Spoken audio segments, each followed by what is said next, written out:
Le gouverneur de la province Tikwilu, Dr Philippe Akamitounan Ndolo, a procédé ce jeudi 11 juin 2026 au lancement officiel de la 5e édition du test national de sélection et d'orientation scolaire et professionnelle TENASOSPE dans la province éducationnelle Kwilu 1. La cérémonie s'est déroulée au centre de l'Institut Longo à Bandundouville en présence des autorités politico-administratives, éducatives et sécuritaires ainsi que de plusieurs invités de marque. Dans ce mot de circonstances, le directeur provincial de l'éducation nationale et nouvelle citoyenneté, Hervé Mungueta, a encouragé les candidats à affronter ces épreuves avec confiance et sérénité. Chers élèves, cette épreuve est très importante parce qu'elle ouvre la porte à l'humanité. Comme vous allez le constater, toutes les questions qui s'y trouvent sont des questions qui sont puisées dans le programme.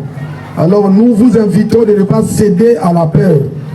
Travaillez calmement et... De son côté, l'inspecteur principal provincial Paul Pakou Ditoubanza a souligné l'importance du TENASOSPE dans l'orientation des élèves vers les filières correspondant à leurs aptitudes.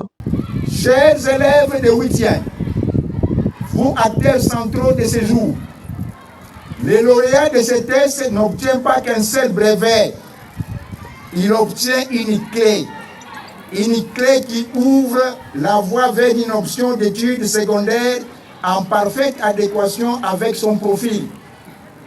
Ainsi, nous luttons contre les gâchis des talents, contre l'inadéquation formation-emploi qui plombe notre développement. Selon les statistiques présentées, la province éducationnelle Kwilu 1 enregistre cette année 21 190 candidats, dont 10 948 garçons et 10 242 filles, répartis dans 6 centres de passation à travers 6 sous-divisions. Le superviseur national venu de Kinshasa a quant à lui insisté sur la nécessité d'une passation objective des épreuves, mettant en garde contre les conséquences de la fraude sur l'avenir de la société. Nous voulons que le travail se passe objectivement. Parce que nous avons vu avec les tests une affaire qui vient de se passer à travers, ce n'est pas chez nous ici, ailleurs, on a vu des gens qui ont participé à la fraude. Vous voyez, les enfants de l'école primaire qui terminent l'école primaire, vous allez les aider à tricher. Alors comprenez quelle est la société que vous êtes en train de préparer. Lançant officiellement les épreuves, le gouverneur Philippe Akamitounan Ndolo a exhorté les finalistes à considérer cette étape comme un tremplin vers leur avenir académique et professionnel. Chers finalistes, je voudrais dire que la formation ne s'arrête pas ici.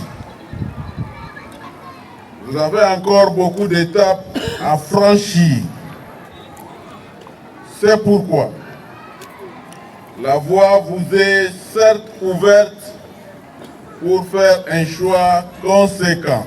Juste après le lancement officiel, le chef de l'exécutif provincial et sa délégation ont effectué une ronde dans des centres de passation afin de s'assurer du bon déroulement des épreuves et de leur effectivité sur le terrain. Signalons enfin que ces examens se déroulent dans le respect des mesures préventives contre la maladie à virus Ebola appliquées à titre préventif malgré l'absence de cas signalés dans la province Tikwilu.